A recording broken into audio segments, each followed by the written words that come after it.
Good afternoon, ladies and gentlemen. I'm your host, The Lost Chevalier, and you're welcome to back to Second Circle. Slow the game, shall we? I'm feeling so freaking sick. But unfortunately, I uploaded yesterday, yes, your grace, by mistake. I love the raw footage, the one with my voice not in. So luckily, I don't need to make a yes, your grace video for today because the number one will be uploaded today. I'm so sorry for the inconvenience, but this is better for me because I'm super sick. Okay, but before we do anything, or alternatively, you can put on some clean clothes and make a decent impression on whoever is opening the door. Maybe it will be an opportunity to dazzle Lucifer with that brand new leather Hawaiian solo shirt you bought last week. You're probably gonna go into the pocket dimension of, yep. Full screen, please. Full screen, please. Thank you.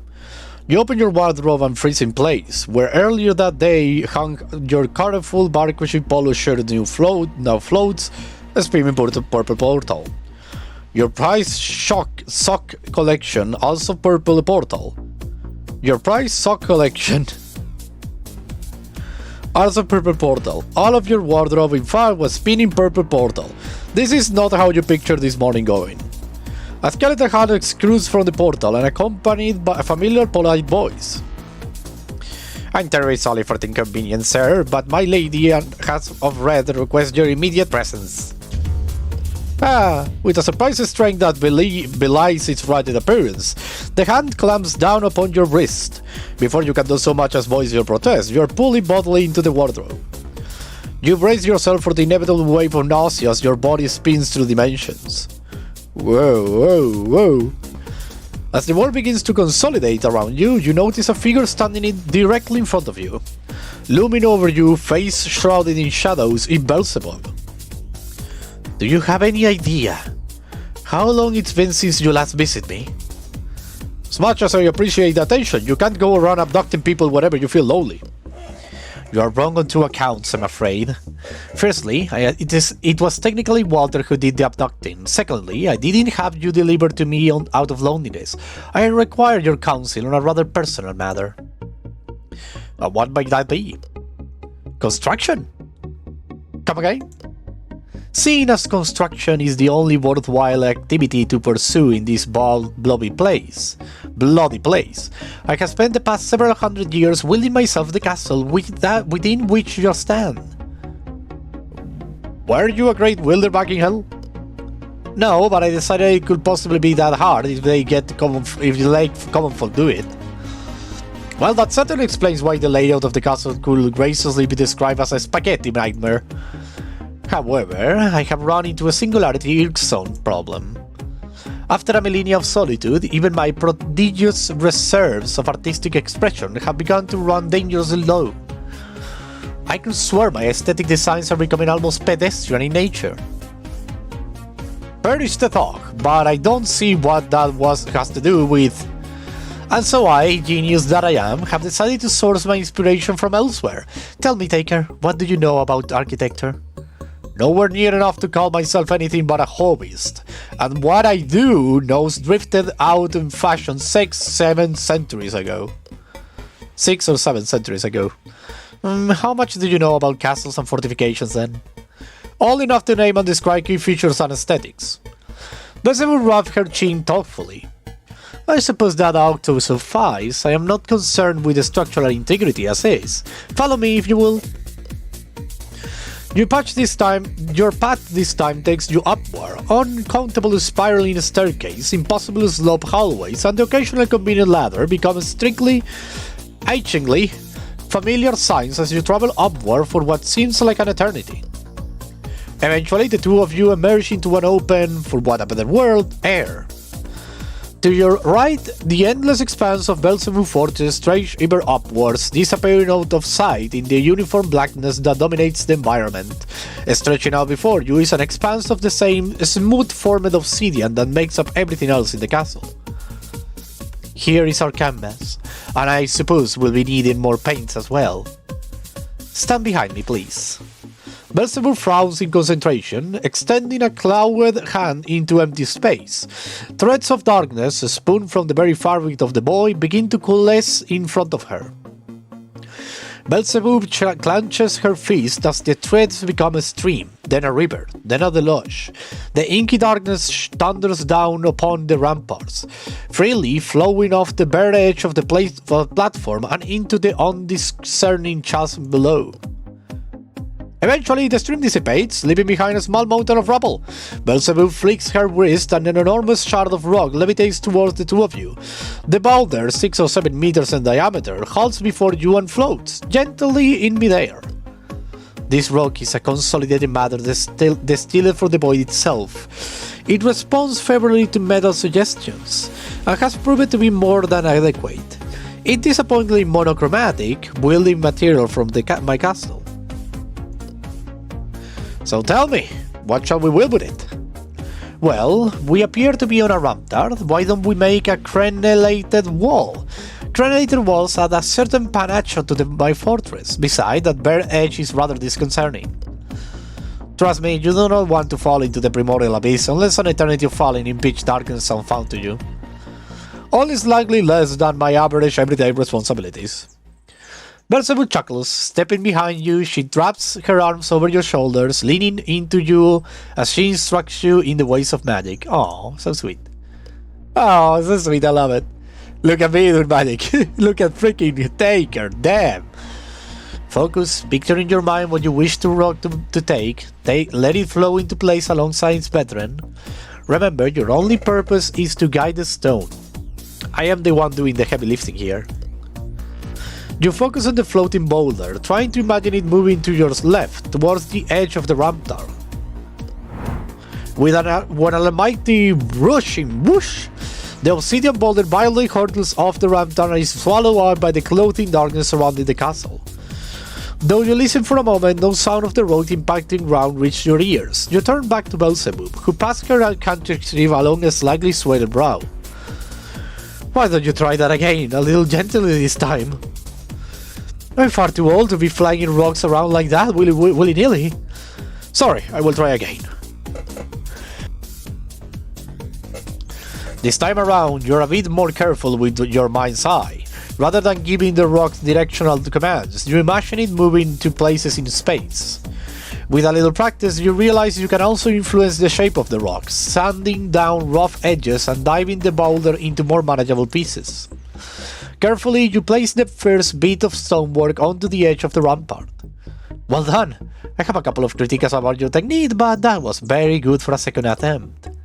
With Beelzebub giving advice, you are eventually able to refine your technique, telekinetically shaping slabs of rock before placing them into the checkered wall of the parapet. The work, though entirely mental, is more strenuous than you would have thought, and soon enough you find yourself wishing for a respite.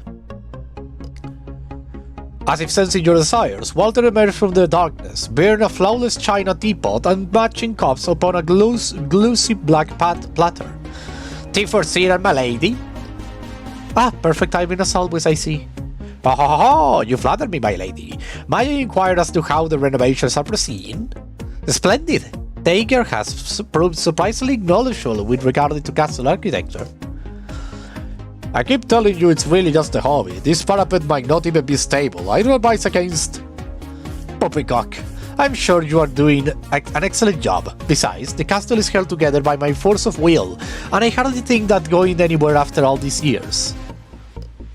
Sitting down on the freshly created wall, the two of you take tea. Waiting to remove the dishes when you are done, Walter occupies himself examining the fresh stonework with a small brass magnifying glass. The two of you drink your tea, glad of a reprieve from your labor. Presently, a question springs to your mind. Why Beelzebub well in a castle, or Walter got the tea? Why Beelzebub well in a castle? The void isn't exactly crowded. Why go to all the trouble of building a fortress?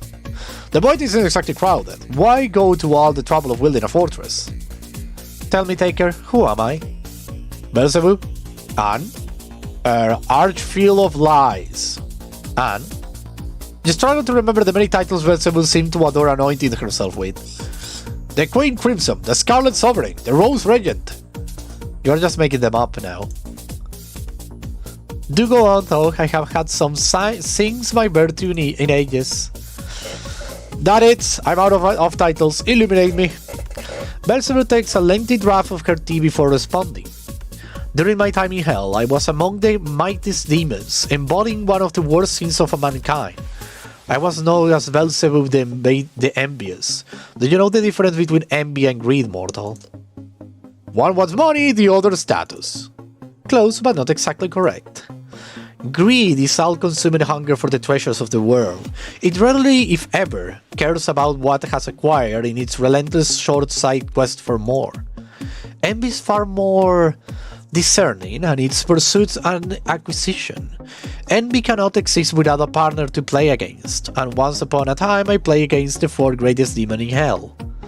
That was a long time ago, of course, but I still remember the Grand Cathedral of Hell, opulent and imperial, truly a symbol of one's ingenuity and power.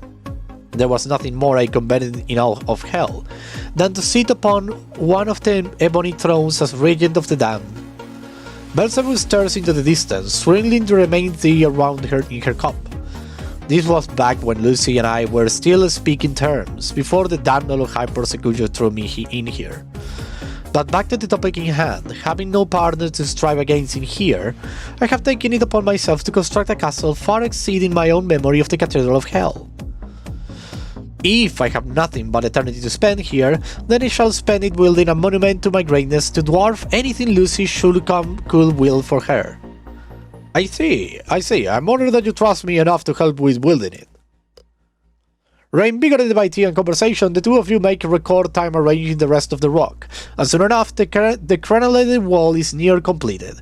With a final exertion of will, the last block of obsidian material slides into place, completing the work upon the castle rampart. Beelzebub wipes her brow with a handkerchief. Phew! I'm not used to make that much heavy lifting, and you tell me mortals will this without the aid of magic? Well, we have a lot of time in our hands, when we weren't dying in the thousands of plagues, that is.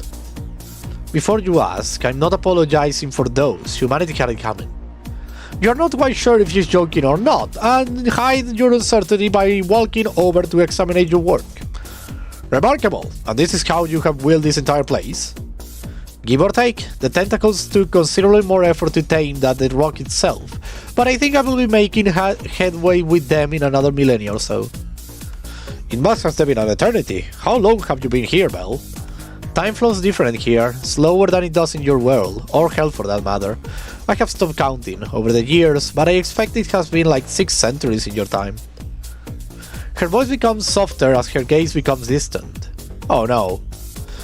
But in terms of time passing here, I think you are the first living being I have seen in at least 500,000 years. Oh boy. You turn your back to the black stone rampart, leaning against it as you ask questions that seem nagging at you since your first step afoot in the abyss.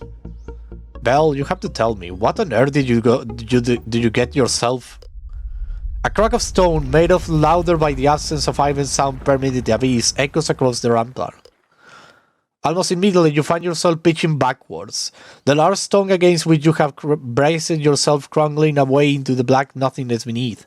Although you windmill your arms, you are unable to right yourself in time, as that topple off the edge of the castle. Reaching up, you are just barely able to grab the edge of the battlement, your fingers scrambling for purchase against stone once packed solidly together. Take it, hold on, I'm coming for you!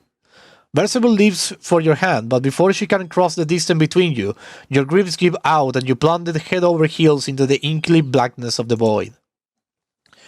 Air rushes past you, or perhaps you rush past it as you fell, and you narrowly miss caving your head in on a rock outcrop jutting from the castle wall. Flailing around, you try to catch out something, anything, to slow your dive, but grabbing at the walls of Beelzebub Castle only nests you a hand of scrapper wow of the rock-hewn slabs of the Black Fortress.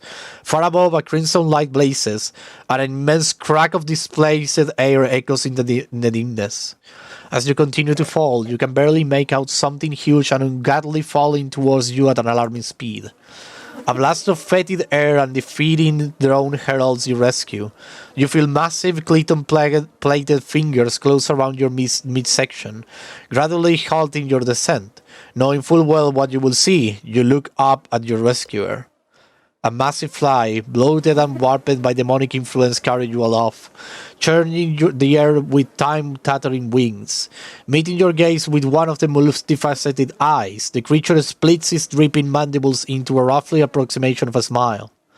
It speaks, its voice comprises of 1,000 buzzing insects. Kagyu! As the two of you circle around the ramparts, you notice Beelzebub is breathing heavily, her wings barely able to keep the two of you suspended. As her wings beat slower and slower, the angle of descent toward the parapet shifts from concerning to alarming. Hold on to something, this landing will be tough. You wind your hand into the mane of snowy hair surrounding Beelzebub's neck, and hold on for dear life as you awkwardly crash back down on the parapet. The great mass of her fly form blocks up a furrows of the stone, but you are, for the most part, unharmed. As you slide off the grooming Beelzebub, the great flies glow scarlet. The aged flesh twists and buckles, compacting into itself until it resolves back into the form of the white-haired demon. Beelzebub coughs once, and then opens her eyes. Beelzebub, are you okay? Let's not do that again, huh? I'd prefer to keep my demonic visage intact. Thank you very much. As you help her to her feet, you can't help but not satiate your curiosity. Visage? Did you mean the fly form? Beelzebub nods shakily as she gets to her feet. The visage phenomenon occurs when the raw power of a demon exceeds the capacity of their original body. This causes a chain of reactions within the body of the demon in question, causing them to violently shift forms better suited for their newfound strength. While we can with time learn to return to our original forms, our horns remain white, forever a mark of our status and power. Beelzebub brushes her hair back, highlighting her own ivory horns. While we are at our strengths when we take these forms, we are also at our most vulnerable. The visage is our power incarnate, and should it take damage, we should permanently lose a portion of that power. Give me an example. Very well, losing a finger or even an arm of the current form will only be an inconvenience, and one quickly remediated at that. But if the same injury were to be inflicted upon my visage, my powers will be proportionally crippled until I was able to return the missing piece. What if your visage was destroyed? What would happen then?